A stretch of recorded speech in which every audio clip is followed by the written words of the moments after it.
तो सेट 24 में हल करेंगे। 24वें सेट में हम हल करेंगे। देखो भाई, पहला क्वेश्चन है, निम्नलिखित में से किसने नसरुद्दीन खुसरो के खिलाफ विद्रोह का झंडा बुलंद किया? तो उसका आंसर है गयासुद्दीन तुगलक।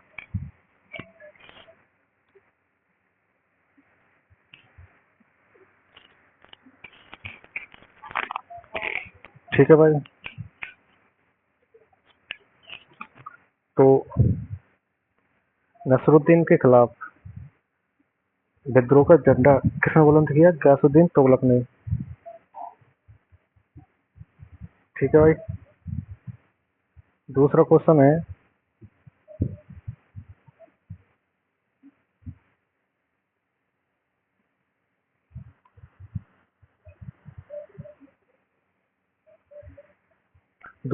है, ओलंपिक खेलों में मैराथन स्वर्ण पदक जीतने वाले अमेरिकी पुरुष एथलीट कौन है? तो थॉमस हिक्स। तीसरा क्वेश्चन, प्रसिद्ध पुस्तक the economics history of India के लेखक कौन है? तो आर.सी. दत्त। कौन है? आर.सी. दत्त। तो याद रखना है भाई, आर.सी. दत्त।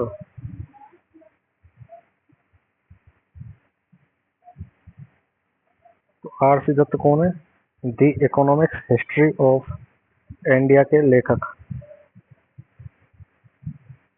अगला क्वेश्चन है, क्वेश्चन नंबर 4।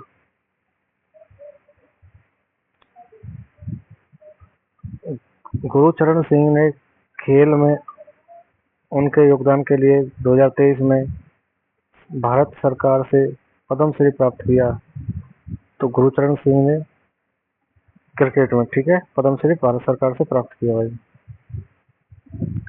अगला क्वेश्चन है भाई,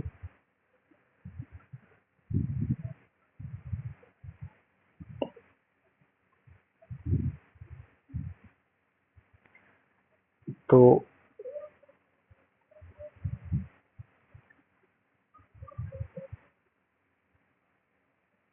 मौलिक कर्तव्यों के संबंध में निम्नलिखित में से कौन सा अनुच्छेद राष्ट्रगान के सम्मान से संबंधित है? तो राष्ट्रगान का सम्मान होना चाहिए, वो अनुच्छेद 51A में संबंधित है। ठीक है, राष्ट्रगान का क्या होना चाहिए? सम्मान करना चाहिए, ये मौलिक कर्तव्य है। 51A में। बेगम अख्तर का संबंध किससे है? तो राजल से। और 11वां क्वेश्चन है, केरल निम्नलिखित में से किस त्योहार के लिए प्रसिद्ध है? तो ओणम। तो ओणम केरल में और पोंगल तमिल में।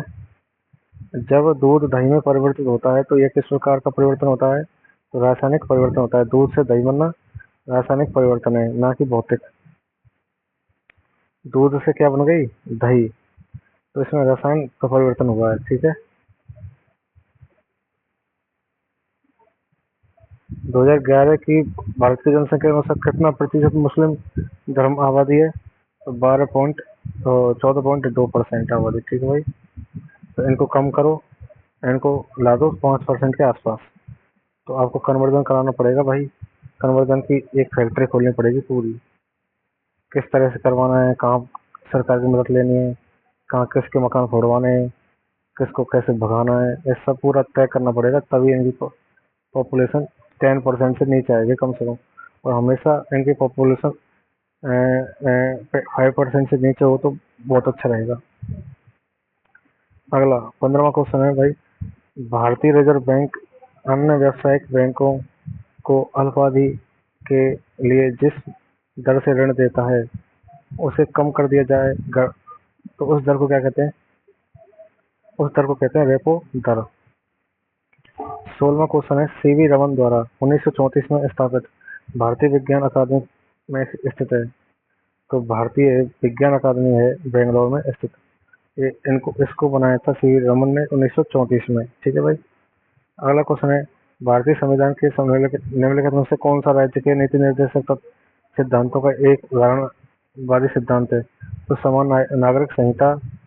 ठीक है, एक नीति निर्देशक सिद्धांतों का एक उदारवादी सिद्धांत है। तो नीति निर्देशक तत्वों का सिद्धांतों का एक उदारवादी सिद्धांत क्या है?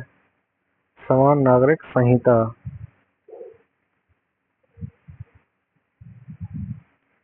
जगोई और थावल चौगवा किस भारतीय राज्य के प्रसिद्ध नृत्य हैं?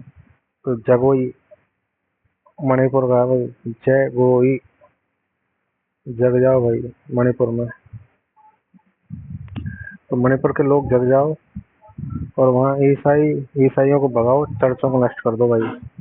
अगला क्वेश्चन 20वां नंबर क्वेश्चन है, भारत का निम्नलिखित में से कौन सा भौतिक विभाजन सघन जनसंख्या वाला क्षेत्र है? तो उत्तर भारतीय मैदान। ठीक है भाई, तो उत्तर भारतीय मैदान क्या है? सघन जनसंख्या वाला क्षेत्र है। अगला क्वेश्चन है, रोहन बोपन्ना से संबंधित 2023 में कौन सा भारतीय टेनिस खिलाड़ी एटीपी मास्टर्स 1000 का खिताब जीतने वाला सबसे उम्रदराज खिलाड़ी बना? तो रोहन बोपन्ना। तो रोहन बोपन्ना एटीपी एटीपी क्या है भाई? एटीपी आपको याद हो तो विज्ञान में किसको बोलते हैं? कोशिका की एनर्जी को एटीपी बोलते हैं, ध्यान रखना। तो एटीपी मास्टर्स 1000 सबसे उम्रदराज खिलाड़ी कौन बने हैं? रोहन बोपन्ना। ठीक है भाई। अगला क्वेश्चन है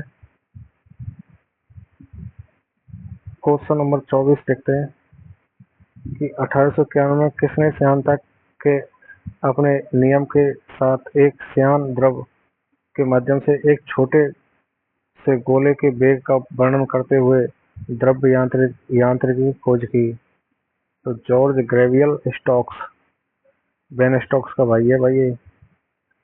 इसने भैया द्रव्य यांत्रिकी की खोज की है। द्रव्य यांत्रिकी की खोज किसने की है? बेन स्टोक्स के भाई, जॉर्ज ग्रेवियल स्टोक्स ने। तो स्टोक्स ने किसकी खोज की? द्रव्य यांत्रिकी। तो द्रव्य यांत्रिकी की याद हो जानी चाहिए। 1851 की बात है भैया। निम्नलिखित में से कौन सा कथन सत्य है? तो सत्य भाई, सत्य है। स्पर्धी परिसंपत्ति बाजार की दशा में बंद पत्र की कीमत अपने वर्तमान मूल्य के बराबर संतुलन की स्थिति में होंगी।